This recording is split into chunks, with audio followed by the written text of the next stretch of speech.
We do a lot of investment within health and education work, a lot in partnerships on a national level, regional level, and a local level. And I'll talk about that in a minute. But I have a question. Why are you here? So, Chloe, why are you here?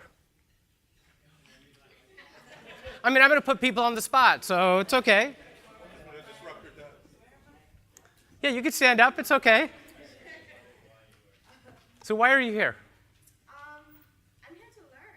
I'm here to learn from others, and like we're all here to make good. I think. Okay. We're all here to do good, so I'm here to learn from other do-gooders to find out what your what your best practices are, and maybe how we can incorporate them, and hopefully teach my own or share my own perspective as well. Okay. So, Carver, I'll pick on you next. So, what do you hope to get out of this? What do you hope to get out of it, and what do you think you can contribute to this? I hope to be able to go back and serve in a more effective position that they asked me to serve in before I came. Okay.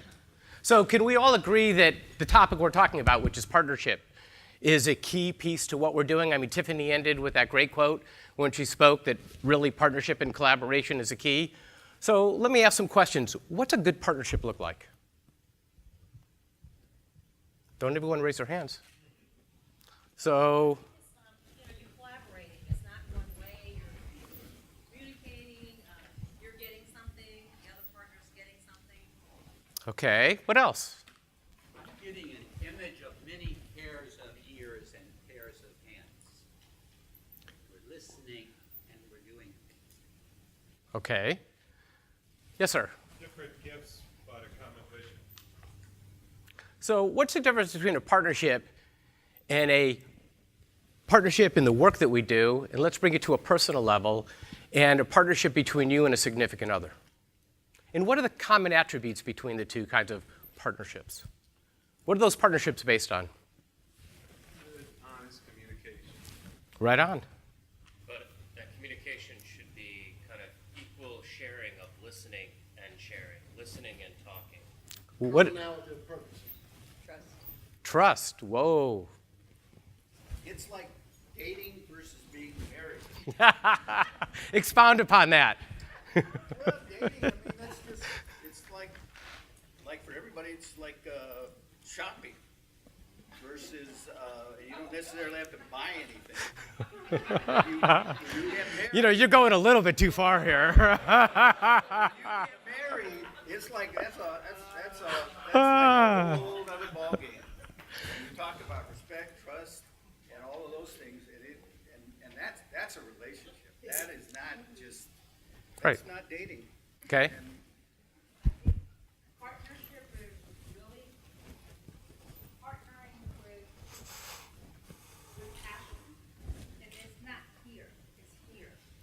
With your heart and have a common vision, common goal. I mean, really caring for humanity. I think a lot of us collaborate in life. A lot of us say within a partner, but we still have our own terms. And I think the partnership will last for life. You partner with communities as an individual, not because I'm a department head or because I have this position. So it's being vulnerable that you are Wow. part of that community. So I'll submit to you that your investment as an individual into the partnership where you work, play, or your personal life are very much similar, aren't they?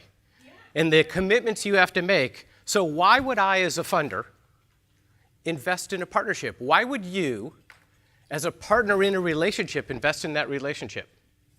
You talk about trust, you talk about responsibility, you talk about commitment, you talk about all of those kinds of things. I can tell you from an investor's perspective, that was rhetorical, by the way, sorry. Is an investor on behalf of a funder, a family that funds into this area? Those are exactly the questions we ask. What makes a healthy, good partnership? And it's not because we sit here and we ask you to do this. That's not the way a good partnership, from our perspective at least, works. We invest in a partnership because of all the attributes and characteristics you talked about.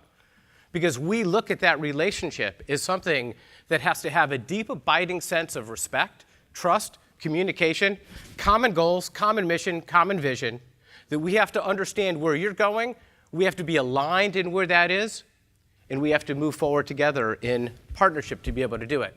Good example.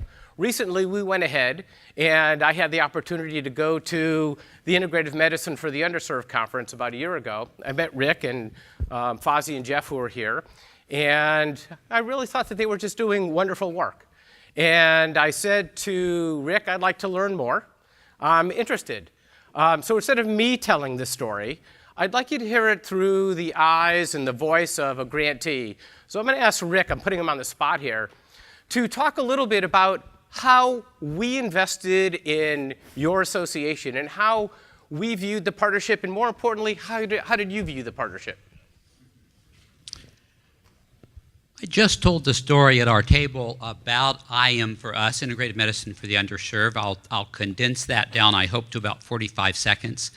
A 6 or 7 year old group of people who came together with a common vision and a common goal, and we are now about to hold our 5th national meeting, 5th annual national meeting this fall in Boston, hosted by Tufts Medical Center.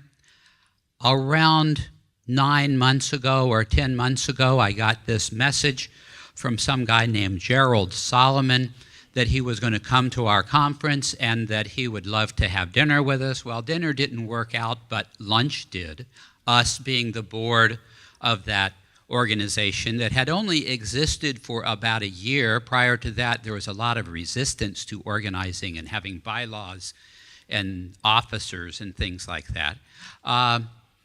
Gerald came to the conference, he came to that lunch, and he challenged us in some ways, and he suggested some things, and he really showed up there. He and I were surprised to find each other here this morning. We didn't rehearse this. But I have to credit the success of this partnership, a substantial part of the success of this partnership, with Gerald showing up and coming there and asking to meet with us. So he was not just a name on the bottom of a letter or an email address, but a person who we got to know something about, who we listened to and we thought we could probably trust. And he made some suggestions, and we acted on those suggestions, and within 3 or 4 months, the Samueli Family Fund had made a very generous donation to our organization, the first, almost the first multi-digit donation we'd gotten. I think we might have gotten up into the hundreds before then. And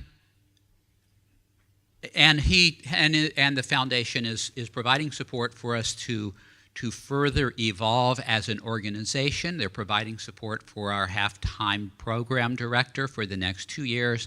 They're hosting the 2016 conference and helping in 2015. And Gerald's telling me I have to finish. Oh, that was the intro. Come on.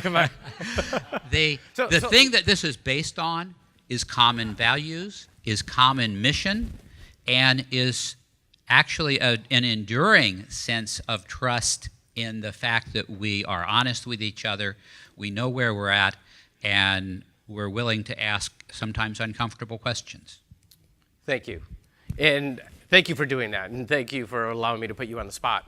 So why do we invest? It's not just about giving money and investing.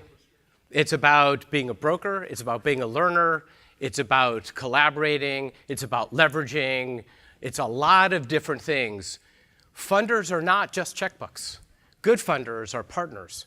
Good funders get deep into the organizational culture and structure and actually learn and listen as much as they provide support and the like. And I'm here with some people from Orange County, and I'm going to pick on Alice just for a second because Alice has a little more longevity than Lisa does, and that is that we have a health funders partnership in Orange County some 15, 16 funders of all kinds, hospitals and the like.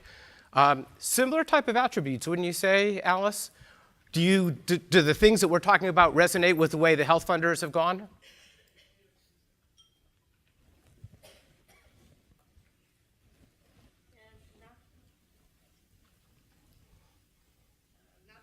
Models, but many of us have looked at collective impact, and we find with our dollars, and we're funded by the tobacco tax, and as public health does a better job, our funding goes down, which is a good thing.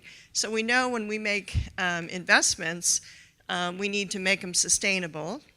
For any investor, you're looking toward that, but also, when you fund something for $50,000, you're not necessarily going to have a big, lasting impact. We know that.